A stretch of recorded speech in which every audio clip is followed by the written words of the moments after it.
All right, guys, what you're looking at here is a Crosman 1377, which is a really classic multi-pump pistol. And yes, it is originally a pistol. You can get it in a few variations, and they have over the years. It's been around for so long, usually in kind of a classic wood form. And I haven't shown this on the channel yet because I'm still messing around with it, and I just wanted to show you a mistake that I made and how I'm going to fix it. So I'm going to talk about that. First of all, what I've done to it, it comes with just the pistol, all right? No mounts, no LDC, we'll call it. It doesn't have anything on the muzzle here. This is a unique blade on the end here, an end cap, and it doesn't come with a buffer tube nor a stock.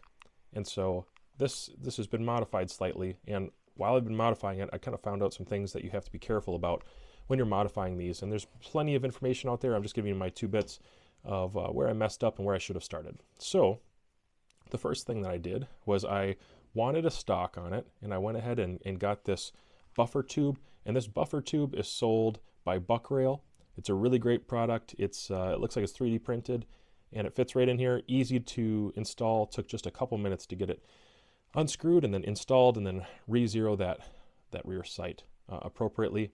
As soon as I installed that, I realized that the stock in this configuration, the sights are just not high enough, which is fine because I intended to put a scope on it anyways, but the sights are just not going to be high enough to really use it that way.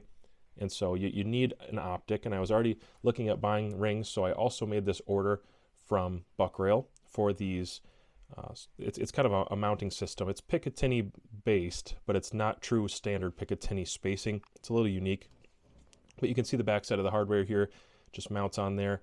So I had purchased those at the same time as this LDC converter on the end here, and I'm going to make a video of it just to show you what I mean.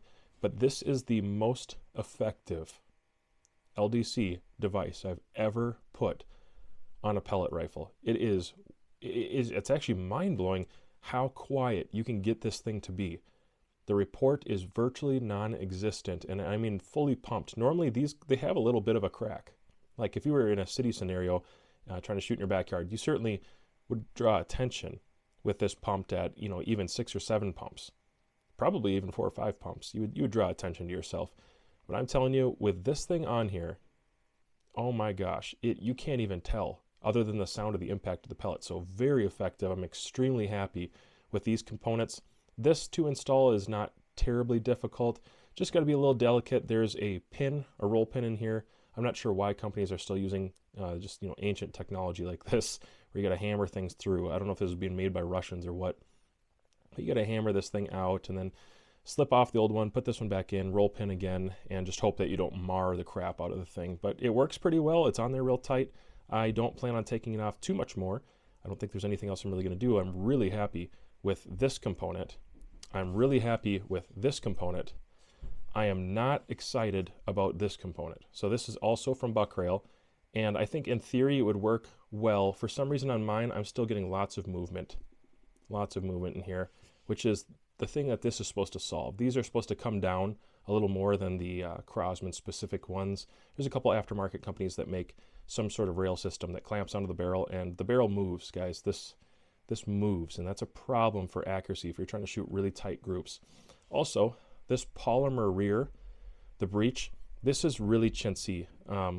It's great as a pistol. You're probably never going to break it, but once you start adding things to it, especially weight or having these clamps on here, this is just insufficient. It's not going to work.